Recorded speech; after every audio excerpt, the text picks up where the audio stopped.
Earlier this year, Austrian director Michael Haneke won a Best Foreign Language Film Oscar for his Paris set drama Amour. It really raised his profile internationally. Among film aficionados, he's long been regarded as one of Europe's top directors. He's reluctant to interpret his work, but now a new documentary provides a close examination of this acclaimed filmmaker. It's a documentary that looks back at Michael Haneke's body of work, some 10 films. The 71-year-old Austrian director wants to create movies that make people actively think. He's stated that he's against American cinema and its disempowerment of the spectator.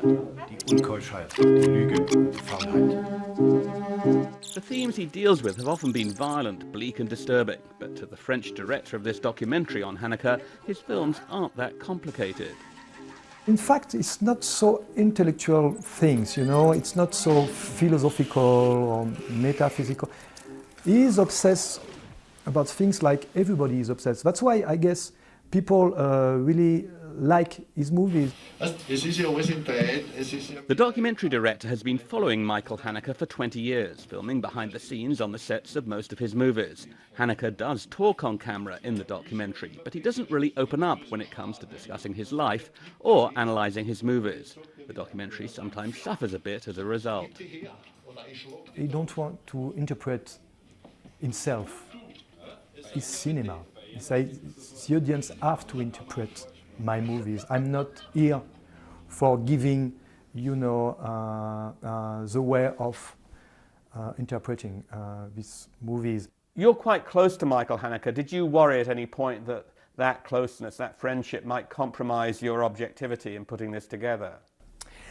I don't think so, because again, he's very confident in what I'm doing. He prefers to give me a big freedom, just to have the pleasure to discover what I've did.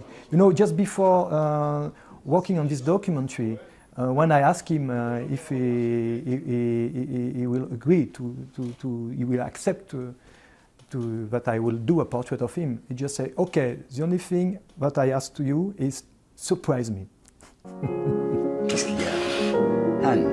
Haneke's last film, Amour, really brought him accolades, the top prize at the Cannes Film Festival and an Oscar trophy. Set in a Paris apartment, it focuses on an elderly couple played by two veteran French actors, Emmanuel Riva and Jean-Louis Trintignant. The wife has a stroke, she moves into dementia.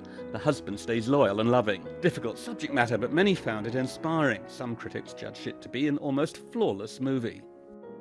Well, as a piece of cinema, I think it's immaculate. It's just done perfectly.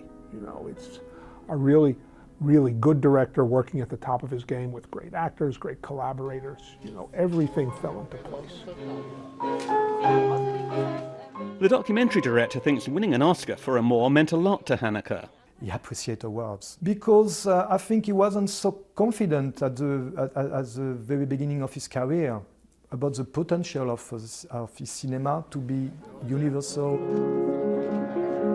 This documentary will appeal mainly to Michael Haneke devotees. It is engaging, but after watching it, he still remains a quite enigmatic figure. You don't feel you know him, but you're left in no doubt that Michael Haneke has prodigious talents as a filmmaker.